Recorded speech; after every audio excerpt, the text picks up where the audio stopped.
कन्हैया कुमार का समर्थन करने वालों से मैं सिंपल सा क्वेश्चन पूछना चाहता हूं कि तुम्हारे धमनियों के अंदर रक्त बहता है या फिर गटर का पानी बहे। हमारे बिहार के बेगूसराय में से जब इसने इलेक्शन लड़ा तो उसी इलेक्शन के अंदर उस गांव के अंदर उसे इतना वोट मिला कि साला उस लोगों का अगर पैसा जमा कर दिया जाए ना तो 5 रुपए का बिस्किट भी नहीं आएगा, इतना वोट उसे मिला। हिंदुत्व जो है वो सड़ा हुआ है, हिंदू समाज है वो सड़ा हुआ है। और एक इनके साथीदार है जो आजकल जेल में बंद है, उन्होंने कहा था कि जो चिकन नेक है उसे हमें तोड़ना है। तो भाई इनका तो पहले से ही गिरोह बना हुआ है, हम लेके रहेंगे आजादी।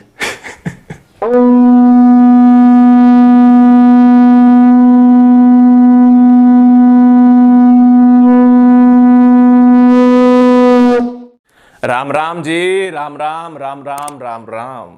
सबसे पहले तो मेरे सभी भाइयों को धन्यवाद करना चाहेंगे कि आप लोगों ने अपने 10,000 परिवार पूर्ण कर लिए और साथ ही साथ इंस्टाग्राम के ऊपर भी हमने 32,000 का आंकड़ा पार कर लिया है। इसका अर्थ यह है कि हमारे भाई बहन हमसे जुड़ने लगे हैं और राम राम उसी खुशी के अंदर। तो आज हम बात करने वाले हैं एक लिंग लहरी के बारे में। यह लिंग लहरी शब्द आपके लिए नया होगा, लेकिन हमारे श्री श्री श्री भ्राता श्री अजीत भारती ब्रो ने यह शब्द बहुत पहले प्रचलित कर दिया है। तो इसी शब्द को कंटिन्यू करते हुए आज हम बात करने वाले हैं लिंग लहरी के बारे में। हमारे गांव बिहार के अंदर अक्सर आप लोगों ने 2 शब्द सुना होगा। पहला शब्द है लुच्चा और दूसरा शब्द है छिनरा। अब लुच्चा क्या होता है, छिनरा क्या होता है, अगर आप लोग को नहीं पता तो डोंट वरी, आपका भाई यहां पर है ना। लुच्चा कहा जाता है इसे और छिनरा कहा जाता है इसे। तो पहले हम लोग लुच्चे को साइड में रखते हैं और छिनरा पे फोकस करते हैं, क्योंकि इसको हम इतना ज्यादा इंपॉर्टेंट नहीं देते हैं। इसको थोड़ा देना पड़ेगा क्योंकि आज ये राष्ट्रीय नेता बन चुके हैं। तो ये महान लिंग लहरी के लिए आज हम इनके वीडियो को लेकर आए हैं। चलिए लिंग लहरी जी की पूरी महिमा मंडन को आपके सामने गाते हैं। आज का वीडियो शुरू किया जाए। NSY के एक कैंडिडेट आते हैं और कहते हैं बर्बाद गुलिस्तां करने को। सही कहा साथी, बर्बाद हिंदुस्तां करने को एक ही कांग्रेस काफी था। बिल्कुल ठीक कहा कन्हैया जी आपने, देश को बर्बाद करने के लिए अकेला कांग्रेस ही काफी था। कि अगर कांग्रेस नहीं बचा तो देश नहीं बचेगा, अगर कांग्रेस नहीं बचा तो देश नहीं बचेगा। एकदम इन्होंने वक्त बदल दिया, जज्बात बदल दिए, जिंदगी बदल दी। भारत तेरे टुकड़े होंगे इंशाअल्लाह इंशाअल्लाह। अफजल हम शर्मिंदा है, तेरे कातिल जिंदा है। इतने सुंदर स्लोगन के साथ अपने करियर की शुरुआत करने वाले लिंग लहरी जी आखिरकार उस गटर के अंदर जाकर ही मिल गए। वो कहते हैं ना कि हर नाली का एक सपना होता है कि एक दिन जाकर गटर में मिले।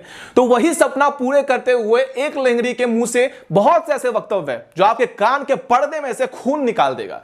और मां कसम कह रहे, बीजेपी का दलाल बोलने से पहले आप लोग को यह बात सुनना चाहिए ससुरा कि आप लोग के अंदर देशभक्ति है या नहीं। अगर देशभक्ति है तो जिनके वजह से सही सलामत हो उनको रेपिस्ट कहने वालों के लिए आप लोग के दल के अंदर, आपके मन के अंदर हमदर्दी का है कि वे ध्यान से सुनिए, रेपिस्ट कह रहा है हमारे सैनिकों को। सैनिकों का सम्मान करते हुए इस बात को बोलेंगे कि कश्मीर के अंदर महिलाओं का बलात्कार किया जाता है सुरक्षा। वाह वाह वाह वाह, इतना सुंदर वक्तव्य सुनने के बाद अगर मैं वहां पर होता तो शायद कन्हैया कुमार जी के साथ वो हो जाता जो कभी अरविंद केजरीवाल के साथ भी हो चुका था। तो करना, कोई बात नहीं, हम इस चीज को बाद में कंटिन्यू कर लेंगे।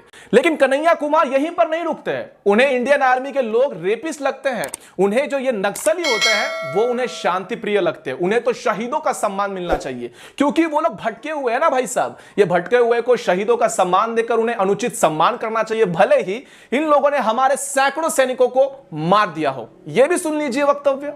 सारे शहीदों को शहादत का दर्जा दिया जाए और जो इनको शहीद बना रहे हैं उनके खिलाफ जंग छेड़ी जाए।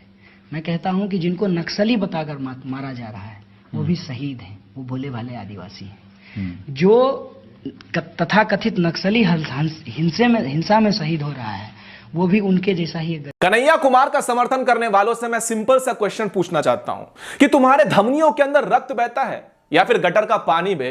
अक्सर आप लोगों ने सुना होगा कि कन्हैया कुमार जातिवाद पे, वंशवाद पे बहुत गरियाता है, हिंदुत्व को लेकर बहुत कहता है, हर राज्य से आजादी दिलवाने की बात करता है।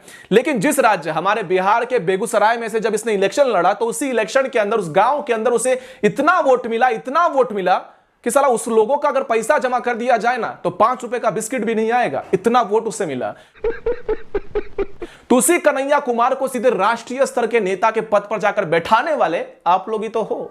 ये तो भाई आप बीजेपी का मास्टर स्ट्रोक है, क्योंकि आजादी की स्लोगन गाने वाले, भारत के टुकड़े गाने वाले आज कांग्रेस के अंदर शामिल हो गए। इसका अर्थ यह है कि कांग्रेस का अब यह ऑफिशियल स्लोगन बन चुका है कि भारत तेरे टुकड़े होंगे इंशाल्लाह इंशाल्लाह। तो इनके ही साथीदार हैं जिन्होंने कहा था कि हिंदुत्व जो है वो सड़ा हुआ है, हिंदू समाज है वो सड़ा हुआ है। और एक इनके साथीदार है जो आजकल जेल में बंद है, उन्होंने कहा था कि जो चिकन नेक है उसे हमें तोड़ना है। तो भाई इनका तो पहले से गिरोह बना हुआ है। आप लोगों के दिमाग में ये चीजें नहीं घुसी, ये आपकी बुद्धि का कहीं ना कहीं कमजोरी का विषय है। तो आप लोग को यह समझना चाहिए था कि आखिरकार आप लोग सपोर्ट किसका कर रहे हैं, उस इंसान का जिस इंसान ने अक्सर हिंदुस्तान के टुकड़े करने की बात को आपके सामने रखा और आप लोग केवल तालियां पीटते रह गए। वाह। और वही आज आपके सीना पर बैठकर, आपके सामने टीवी पर आकर, किसी राष्ट्रीय पद के ऊपर बैठकर, राष्ट्रीय प्रवक्ता के ऊपर बैठकर आप लोग को सामने गाली देगा और आप लोग केवल अपने कानों से सुनते रह जाइएगा। देश की राजनीति का जो स्तर है वो इतना नीचे गिर चुका है कि यहां पर पहले टोटी चोर था, उसके बाद चारा चोर हुआ, कोयला चोर हुआ, 2G चोर हुआ और अब AC चोर इन चोरों की गिरोह में एक साथ शामिल हो गया। अब कुछ लोग ये पूरा वीडियो देखते देखते कह रहे होंगे कि साला बीजेपी का दलाल है।